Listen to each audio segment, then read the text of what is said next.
Кто пристально глядит, тот видит очень много. Кто слушает, с тем время говорит, писал Идрис Базоркин. Поэт, драматург, писатель и политический деятель сам являлся ярким примером этих строк. Родился будущий ингушский классик в селении Мочка-Юрт в 1910 году. Его жизненный путь еще с юности был непрост. В 14 лет мальчик стал круглым сиротой, поступил в ингушский педагогический техникум. Там же впервые попробовал себя в литературе. У него было такое любимое выражение: кто идет, тот далеко уходит.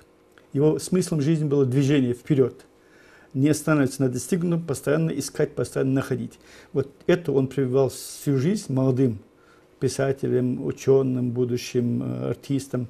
Еще в молодости Идрис крепко связал себя с литературой. После учебы в техникуме он поступает на литературное отделение Северокавказского педагогического института. Блестяще его окончил, а впоследствии всячески помогал молодым талантливым людям раскрыть себя.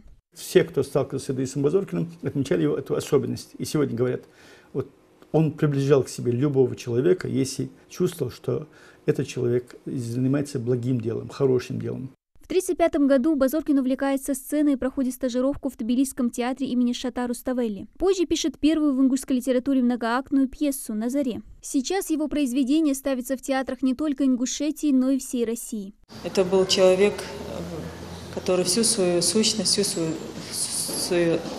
свою жизнь посвящал своему народу, который жил, мне кажется, он жил только вот мыслями о том, что бы сделать для своего народа, и так он и делал.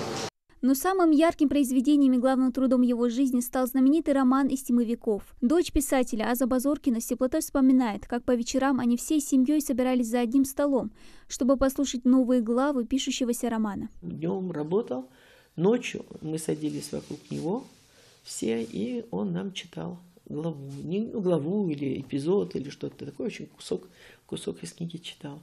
А мы давали оценку, нравится нам или не нравится, что не нравится. Иногда ссорились, спорили в это время. Но вот это была такая живая, очень живая работа.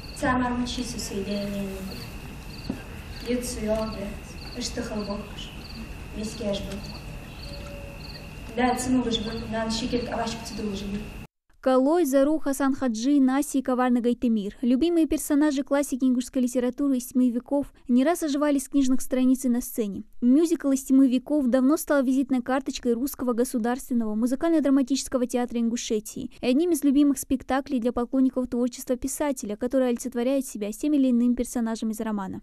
Идрис Базоркин говорил: «Мне пришлось быть участником или свидетелем многих событий нашей эпохи, беспокойной, трудной и романтической. Я должен всем этим поделиться с современниками и теми читателями, которые будут узнавать нас уже издалека». Так и случилось. Его произведения и поныне влекут своего читателя поближе познакомиться с местами, описанными писателем. Книги «Из тьмы веков» Базоркина, которые нам также знакомы, дали почитать. После чего жена загорелась побывать там. Как раз там описываются вот эти места. После многих испытаний писатель все же обрел покой на родной земле. Скончался ингушский классик 31 мая 1993 года. Похоронен в родовом селении Игикал. Но память о нем живет не только в сердцах потомков, но и в его произведениях, а через них и в сердцах целого народа. Дана Плиева, Новости 24.